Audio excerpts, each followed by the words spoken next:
لا إله إلا الله لا إله إلا الله لا إله إلا الله ما لنا رب. So today is the 21st of Jumad al-Akhirah, and inshallah ta'ala, in 8 days from today, we will be welcoming Rajab.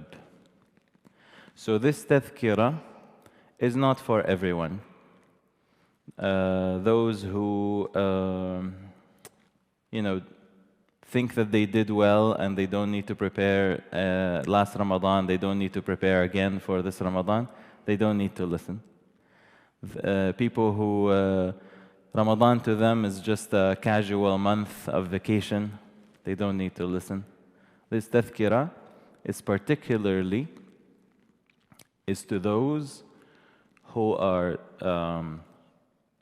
who have two feelings. Number one, a feeling of remorse, of a feeling of disappointment, of what they have done below what they hoped to do last Ramadan. That they had promises, that they had goals to do last Ramadan, but they didn't reach them, and they're disappointed at themselves, they're remorseful. And the second feeling that they must have is they have the willpower that they want this Ramadan to not be the same old, to not repeat the same mistakes that they fell into last Ramadan. So these are the people who are going to benefit from this. Inshallah ta'ala, I'll split this in two halves, so a few minutes now and a few minutes after Isha, inshallah ta'ala, so we can see you again bi'idhnillah. But the maw'idha, I will start with the first part, inshallah ta'ala. The first part is, why is it necessary to prepare to Ramadan so early?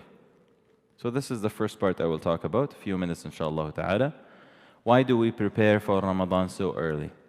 Well, the first question is, the first answer to this, there's a mistake in the understanding. We are already 3 months late in preparation for Ramadan.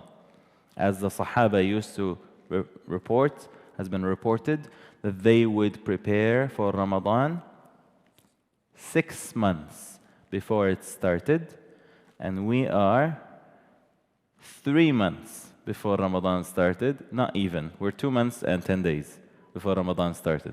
So we're about 69 days from Ramadan, or 68 days from the start of Ramadan. So we're already, the assumption that why are we talking so early about Ramadan is a wrong assumption. We're already 3 months later in the preparation in this race. Like number two, why do we need to prepare to Ramadan before the first day of Ramadan even? Why do we talk about Ramadan a day before Ramadan?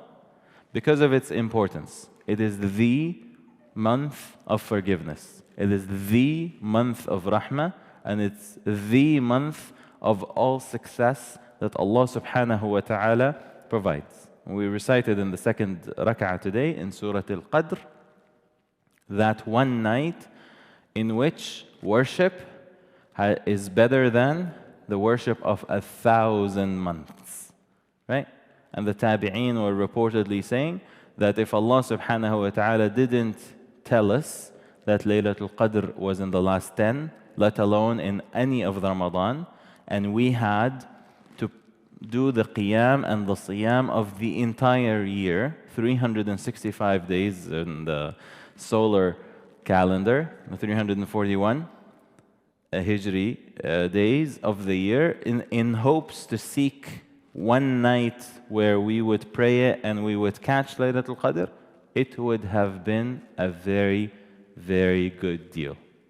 It wouldn't have been unfair if we were to pray every night in the year looking for Laylatul Qadr. But out of the mercy of Allah subhanahu wa ta'ala, and because Allah subhanahu wa ta'ala knows how little we concentrate and how easy we get bored and how much we turn to dunya, how quickly we forget Allah subhanahu wa ta'ala, His rahmah made it that Laylatul Qadr, we know it is in Ramadan.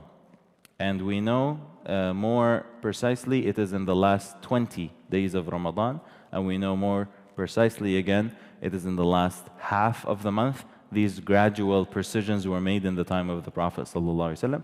And then the Prophet ﷺ precisely told us it is in the last 10 days. So it's just 10 days. And if you pray all of them, and you fast all of them, and you make dhikr all of them, then you are certain that you have caught at least a glimpse of one of the blessings of these days. طيب.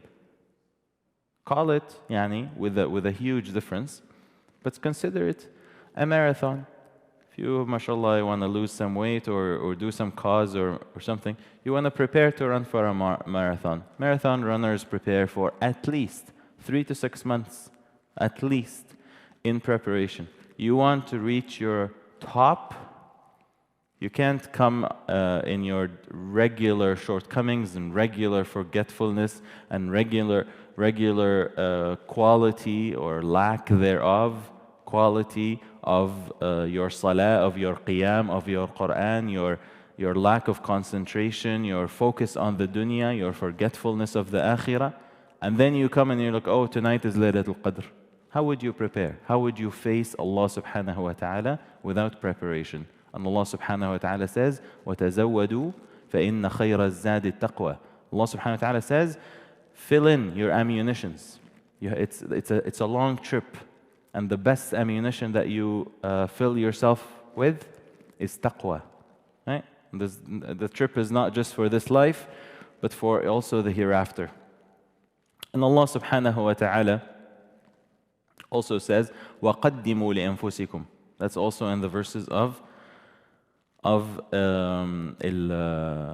الصيام, of Ramadan.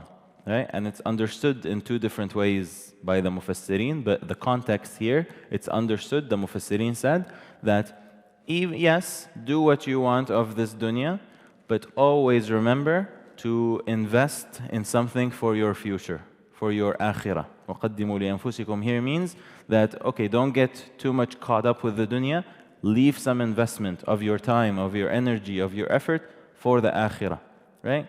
And Surah Al-Qasas, what did people say? وَلَا تَنْسَ نَصِيبَكَ مِنَ الدُّنْيَا, right? People, our advice has flipped.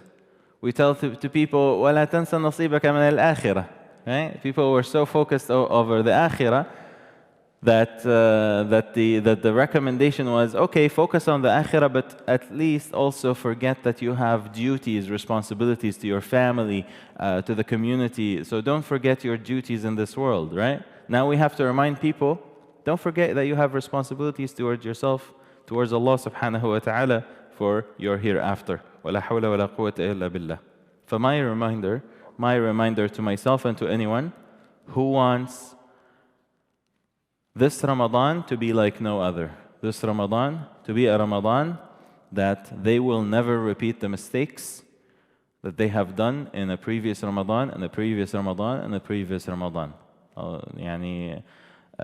This is just, we're just opening the door, we're just putting the key in the door. We'll talk about this in several other occasions, inshallah ta'ala. But we remember that the ultimate goal is the hadith of the Nabi sallallahu alayhi wa sallam. من قام رمضان إيمانا واحتسابا غفر له ما تقدم من ذنبه ومن صام رمضان إيمانا واحتسابا غفر له ما تقدم من ذنبه ومن قام ليلة القدر إيمانا واحتسابا غفر له ما تقدم من ذنبه. Whoever fasts the month of Ramadan out of faith and anticipation, and we'll explain these 2 words in upcoming reminders, inshallah ta'ala, out of faith and anticipation, then all of their sins will be forgiven. And who prayed the nights of Ramadan in faith and anticipation, all of their sins will be forgiven. And whoever prayed the night of Laylatul Qadr in faith and anticipation, all of their sins will be forgiven. 3 different awards, 3 different chances to earn the forgiveness of all your sins and all my sins. It is a gift too precious to waste. And I'll end here, inshallah ta'ala. We'll talk after Isha a few other words, inshallah ta'ala, about the importance of why is it important to not let this Ramadan pass. أقول قولي هذا وأستغفر الله لي ولكم فاستغفروه إنه غفور رحيم والسلام عليكم ورحمة الله وبركاته.